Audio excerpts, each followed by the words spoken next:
வணக்கம்.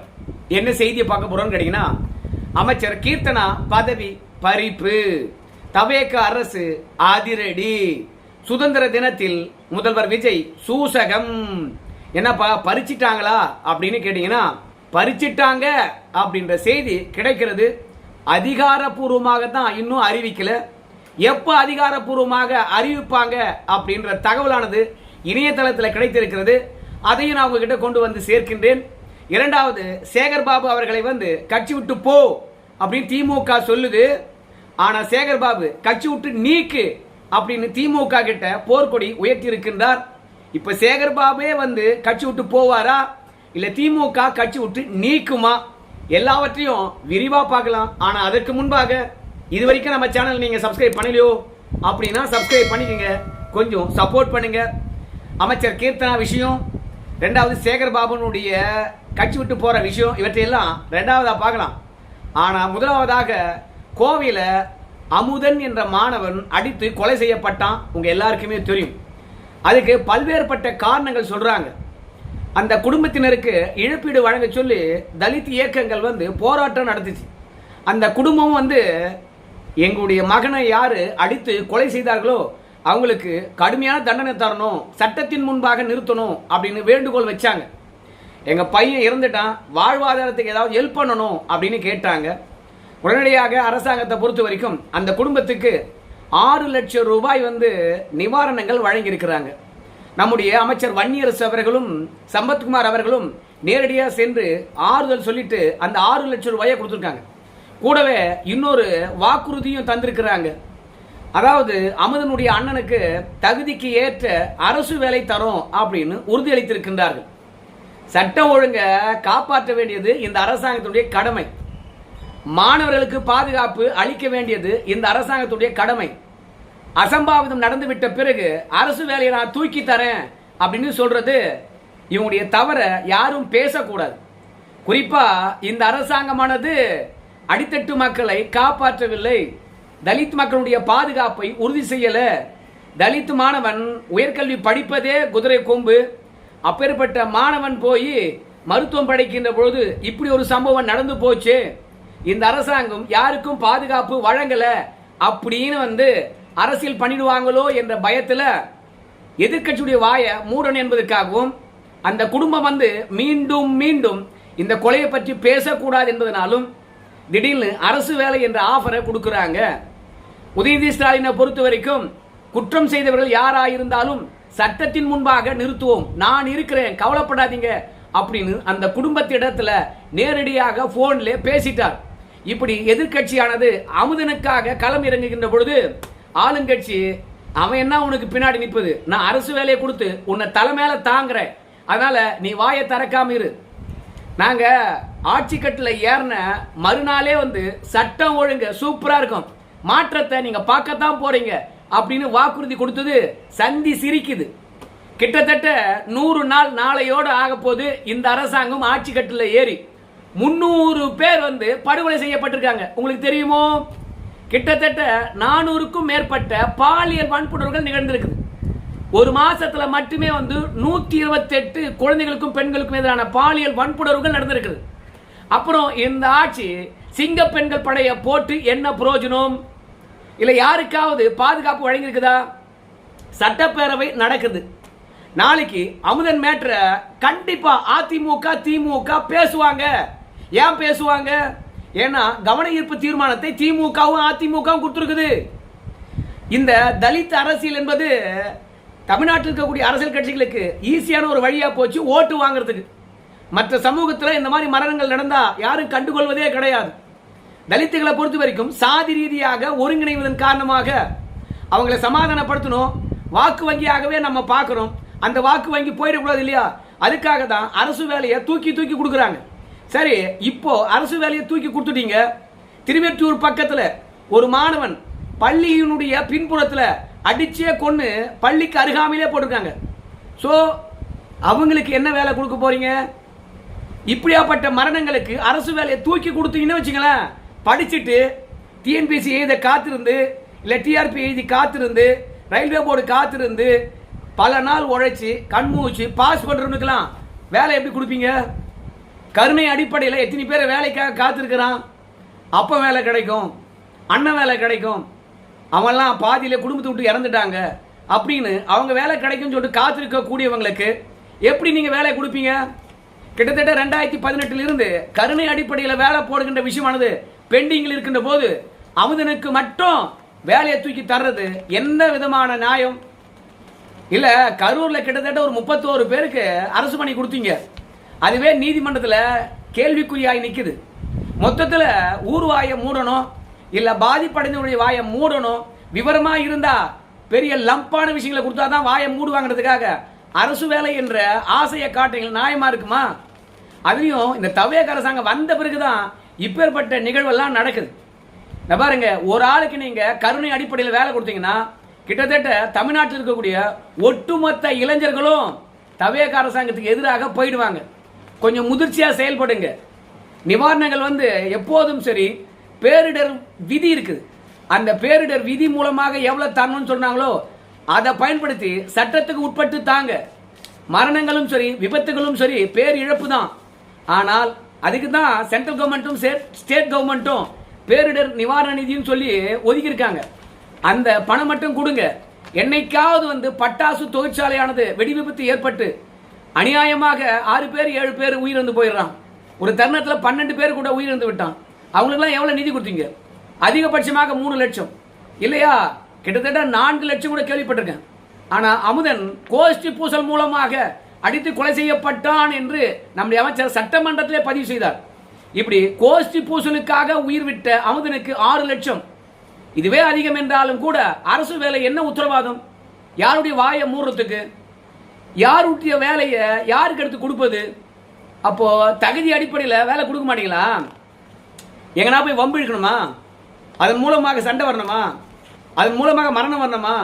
அப்பதான் தவேக ஆட்சியில் வேலை வாங்க முடியுமா? என்ன சொல்ல வரீங்கன்னு தெரியல. திருந்துங்க, இல்லைன்னா மக்கள் உங்களை திருத்துவாங்க என்பது மட்டும் யதார்த்தமான உண்மை. அப்புறம் நம்ம கீர்த்தனா அவங்கள பொறுத்த வரைக்கும் கட்சிக்குள்ளேயே லாபி பண்றாங்களாம். நீ பெரியவங்களா நான் பெரியவனா அப்படின்னு சொல்லிவிட்டு, ரெண்டாவது என்னை விட மேதாவி யாருமே இல்லை அப்படின்னு விஜய கூட மதிப்பது கிடையாதான். அந்த அளவுக்கு அவங்களுடைய அட்ராசிட்டி ஆனது அதிகரிக்கிறதா. ரெண்டாவது ஆந்திரா நம்முடைய சந்திரபாபு நாயுடு அவர்கள் முதலமைச்சரான பிறகு வெளிநாட்டு தொழில் முதலீட்டை இழுப்பதில் 2வது இடத்துல இருக்குதான். இன்னொரு விஷயத்தை சொல்லட்டுமா? இந்தியா முழுவதும் எத்தனையோ ஸ்டேட் இருக்குது. அங்கெல்லாம் ஆந்திராவுக்கு தொழில் முதலீட்டுகள் போதோ இல்லையோ, ஆனா தமிழ்நாட்டிலிருந்து நிறைய தொழில் முதலீட்டுகள் போயிடுதான். இது கீர்த்தனா வந்த பிறகு அதிகரித்திருக்கிறதாம். ஒண்ணுமே இல்லை. கடந்த 13ஆம் தேதி மசகான் டாக்ஷிப் பில்டர்ஸ் 15,000 கோடி தூத்துக்குடியில் இன்வெஸ்ட் பண்றதா இருந்தது. அவங்க சந்திரபாபு நாயுடு போய் சந்தித்து இருக்கின்றார்கள். எங்களுக்கு தூத்துக்குடியில் நிலத்தை எடுத்து கொடுப்பதில் சிக்கல் இருக்குது, நாங்க ஆந்திராவுக்கு வந்துடுறோம், அதனால எங்களுக்கு என்ன மாதிரியான சலுகை தருவீங்க அப்படின்னு ஆந்திரா முதலமைச்சரை போயிட்டு மசகான் டாக்ஷிப் பில்டர்ஸ் போய் பேச்சுவார்த்தை நடத்திருக்காங்க. இது கீர்த்தனாவுக்கு தெரியுமா தெரியாதா? இப்படி ஒவ்வொரு தொழில் முதலீடும் ஆந்திராவுக்கு போயிட்டு இருக்குது. இதெல்லாம் பார்த்த பிறகுதான் விஜய் அவர்களை பொறுத்த வரைக்கும் சுதந்திர தின உரையில நாங்க பதவியேற்று 3 மாத காலமாச்சு, நாங்க 1,21,000 கோடி இதுவரைக்கும் முதலீடு தமிழகத்துக்கு வர வைத்திருக்கின்றோம். கண்டிப்பா ஒரு 65,000 கோடியாவது முதலீடாக அது மாறும். கிட்டத்தட்ட 1,25,000 கோடி புரிந்துணர்வு ஒப்பந்தம் போட்டிருந்தாலும் 65,000 கோடி முதலீடாக கண்டிப்பா வரும் அப்படின்னு பெருமையா பேச வேண்டியவர். தொழில் வளர்ச்சியில தமிழகம் எந்த அளவுக்கு முன்னேற போகுது. அது மட்டும் இல்ல, இந்த சுதந்திர தினத்துக்கு முன்னதான் போய் தொழில் முதலீட்டாளர் மாநாடு நடத்தினாங்க. அன்னைக்கு கிட்டத்தட்ட ஒரு 67,000 கோடி கையெழுத்தாச்சு. அதை பற்றியும் சுதந்திர தின உரையில நம் முதலமைச்சர் பேசவே இல்லை.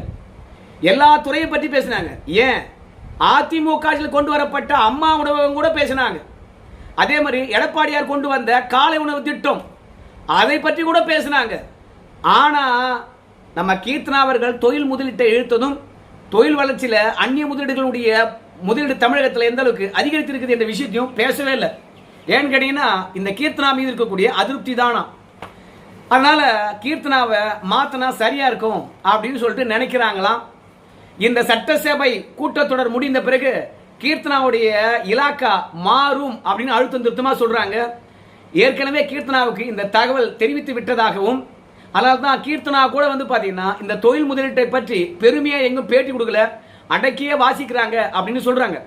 இரண்டாவது, லேட்டஸ்டா நடந்த தொழில் முதலீட்டாளர் மாநாடே வந்து பெரிய சர்ச்சைக்கு உள்ளாச்சு. பல தொழிலதிபர்கள் வந்து நம்ம முதல்வர்கிட்ட கையெழுத்து போட்டாங்க புரிந்துணர்வு ஒப்பந்தத்தில். ஆனால் பல கம்பெனிகளை தேடுகின்ற போது இணையதளத்தில் டேட்டாவே இல்லையா, இது செட்டிங்கா அப்படின்னு நிறைய பேரும் விமர்சனம் வச்சுக்கிட்டே இருக்கின்றார்களாம். அதனால நம்ம விஜய் அவர்களை பொறுத்த வரைக்கும் இந்த தொழில் முதலீட்டாளர் மாநாடுறதுல அதை பற்றி குறிப்பிடவே இல்லையா. ஏன்னா தொழில் முதலீட்டாளர் விஷயமானது சமூக வலைத்தளத்திலும் சரி எதிர்கட்சிகளும் பேசிட்டாங்க. மீண்டும் நாம சுதந்திர தின உரையில அதை பற்றி குறிப்பிட்டால் இன்னும் நம்முடைய ஆட்சி விமர்சனத்துக்கு உள்ளாகும். ஏன்னா தொழில் முதலீட்டாளர் மாநாட்டில் செய்தியாளர்களை நம்ம உள்ள அனுமதிக்கவே இல்லை, அதுவே தவறான விஷயம். இடப்பற்றாக்குறை என்று சொல்லிட்டு அந்த தொழில் முதலீட்டாளர்களை சந்தித்து நீங்க எங்க கம்பெனி வச்சுக்கிறீங்க, இங்க எவ்வளவு முதலீடு பண்ணிருக்கீங்க, அந்த மாதிரியான விஷயங்களை ஊடகம் எடுத்து ஒளிபரப்பு பண்ணிட்டாங்கன்னா நம்ம தொழில் முதலீட்டாளர் விஷயத்தை முன்னெடுத்துமா இல்ல இது விளம்பரத்துக்காக செட்டிங் செய்யப்பட்டதா என்ற விஷயம் தெரிஞ்சுக்கிறதுக்காக செய்தியாளர்களை அனுமதிக்கல அப்படின்னு குற்றச்சாட்டுகள் நீண்டு கொண்டே இருக்கு. அதனால தொழில் முதலீட்டாளர் விஷயத்தை சுதந்திர தின உரையில வந்து முதல்வர் சேர்த்துக் கொள்ளலை அப்படிங்கிறாங்க. ரெண்டாவது, கீர்த்தனா மீது இருக்கக்கூடிய அதிருப்தி காரணமாகத்தான் இந்த தொழில் முதலீட்டாளர் வாய்ப்புகளை பற்றி பேசவே இல்லை அப்படின்னு சொல்றாங்க. எது உண்மைன்றது கொஞ்சம் பொறுத்து வந்து பார்க்கணும். ஆனா கண்டிப்பா வந்து அமைச்சர் ஜெகதீஸ்வரியும் கீர்த்தனாவும் இலாக்கா மாற்றம் இல்லைன்னா அவங்களுடைய அமைச்சர் பதவியே பறிப்பதற்கான வாய்ப்பு இருக்குன்னு சொல்லிட்டு அழுத்தம் திருத்தமா சொல்றாங்க. அதெல்லாம் கொஞ்சம் பொறுத்து வந்து பார்ப்போம். சட்டப்பேரவை முடியறதுக்குள்ள என்ன நிகழ்வு வருது, இல்லை சட்டப்பேரவை முடிஞ்ச பிறகு என்ன மாற்றத்தை தவேக அரசாங்கம் கொண்டு வருது அப்படின்னு பார்க்கலாம்.